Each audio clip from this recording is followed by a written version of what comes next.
Qu'est-ce que la liberté? C'est sans doute l'une des plus grandes questions de la philosophie. Et à première vue, la réponse semble évidente, presque simple. Mais en réalité, cette notion cache une complexité absolument fascinante qu'on va explorer ensemble. On part souvent de là, de cette définition de bon sens. Être libre, c'est simplement pouvoir faire tout ce qui nous passe par la tête. C'est une idée très intuitive, très directe, elle parle à tout le monde. C'est un peu l'expression la plus pure de la volonté individuelle. Oui, mais c'est précisément là que les problèmes commencent. Si tout le monde fait exactement ce qu'il veut, sans aucune limite, qu'est-ce qui se passe quand nos désirs s'opposent? Si plusieurs personnes veulent la même chose en même temps, la situation ne mène pas du tout à la liberté, mais plutôt au chaos.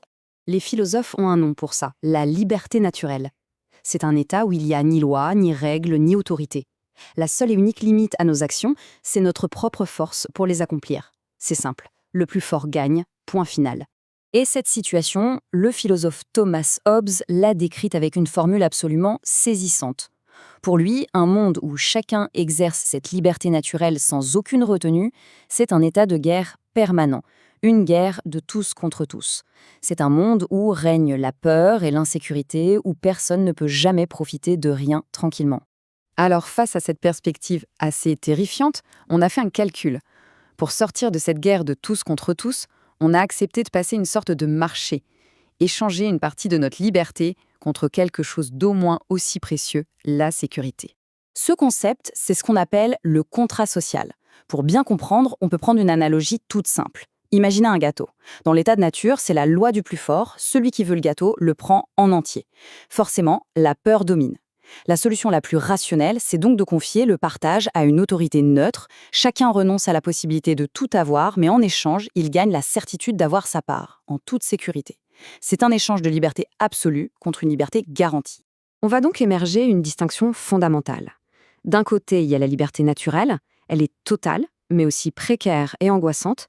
Et de l'autre, on a la liberté civile. Bien sûr, elle est encadrée par des lois, mais ce sont précisément ces lois qui protègent nos droits essentiels, comme la sécurité ou la propriété. Et ça nous amène à une autre nuance, qui est vraiment cruciale.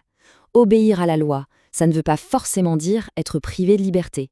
Il faut bien faire la différence entre la contrainte, quand on est forcé, par exemple, sous la menace d'une arme, et l'obligation. L'obligation, c'est différent, c'est un choix. On s'oblige soi-même à respecter une règle parce qu'on reconnaît qu'elle est juste, qu'elle est nécessaire pour le bien de tous. C'est un véritable acte de citoyenneté. D'accord, on a donc échangé une forme de liberté pour une autre, histoire de pouvoir vivre ensemble. Mais le débat est loin, très loin d'être terminé. Certains philosophes pensent qu'il existe une prison bien plus fondamentale que les lois, une prison qui serait inscrite dans la nature même de l'univers. Et là, avec cette question, la discussion bascule complètement. On passe du plan politique au plan métaphysique. Au-delà des lois de la société, est-ce qu'on est vraiment maître de nos décisions? Est-ce qu'on est les véritables auteurs de nos vies? Une première réponse, très ancienne, c'est l'idée de destin, de fatalité. On la retrouve par exemple dans la tragédie grecque, avec le fameux mythe d'Œdipe. Il a beau tout faire pour échapper à son terrible destin, toutes ses actions le ramènent inévitablement à l'accomplir. L'idée, c'est que la destination est déjà écrite, peu importe le chemin qu'on prend. Le déterminisme, c'est une version un peu plus moderne, plus scientifique de cette idée. Ici, on ne parle pas d'une fin prédestinée, mais plutôt d'une chaîne ininterrompue de causes et d'effets. Chaque pensée, chaque action, chaque choix serait en fait le résultat inévitable de tout ce qui l'a précédé. Des lois de la physique jusqu'à notre éducation, en passant par notre biologie. Et c'est le philosophe Spinoza qui a poussé cette logique jusqu'à sa conclusion la plus radicale. Pour lui, notre sentiment de liberté n'est qu'une illusion. On croit choisir librement, tout simplement parce qu'on ignore l'infinie complexité des causes qui nous poussent à agir de telle ou telle manière. Pour Spinoza, le seul être qui soit vraiment libre, c'est la nature elle-même, ou Dieu, car rien d'extérieur ne peut le déterminer. Mais bon, face à cette vision qui semble un peu anéantir toute idée de responsabilité, une autre grande tradition philosophique s'est levée pour défendre notre capacité à choisir. C'est la fameuse idée du libre arbitre. Le libre arbitre, c'est quoi? C'est cette capacité qu'aurait la volonté humaine de se déterminer elle-même, d'être un commencement absolu, une cause première pour ses propres actions. C'est l'idée que, face à un choix, on aurait réellement, concrètement, pu faire autrement. Et les arguments en faveur du libre arbitre, ils sont puissants. D'un point de vue théologique, par exemple, ça résout le problème du mal. C'est l'humain qui est responsable de ses mauvais choix, pas Dieu. D'un point de vue plus personnel, comme le dit Descartes, on a tous cette intuition, cette certitude intime qu'on est libre. Et surtout, d'un point de vue moral, comment est-ce qu'on pourrait juger les actions de quelqu'un si cette personne n'avait, au fond, pas le choix? Mais attention, pour Descartes, Toutes les libertés ne se valent pas. Il y a un plus bas degré qu'il appelle la liberté d'indifférence. C'est l'acte gratuit, fait sans raison, juste pour se prouver qu'on est libre. Mais la vraie liberté, la plus haute, c'est la liberté éclairée. C'est quand on choisit en pleine connaissance de cause parce qu'on a compris quel était le meilleur choix. En gros, plus on a de connaissances, plus on est libre. On avance dans le temps, et au XXe siècle, la philosophie existentialiste va proposer de dépasser cette opposition un peu stérile entre déterminisme et libre arbitre. Et si la liberté, ce n'était pas quelque chose que l'on a, mais ce que l'on est? Voilà la formule, célèbre et paradoxale de Jean-Paul Sartre, qui résume parfaitement cette nouvelle perspective.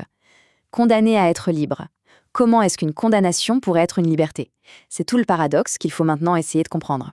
Pour Sartre, le point de départ, c'est que l'existence précède l'essence. Qu'est-ce que ça veut dire? Eh bien, contrairement à un objet, comme un coup de papier, qui est fabriqué dans un but précis, l'être humain, lui, arrive au monde sans mode d'emploi. Il n'y a pas de nature humaine déjà écrite. On est simplement jeté dans l'existence, et c'est à nous, par nos choix, par nos actes, de définir qui on est. On est condamné parce qu'on ne peut pas y échapper, on est obligé de choisir. Et c'est là que Sartre est particulièrement malin. Il renverse l'argument habituel.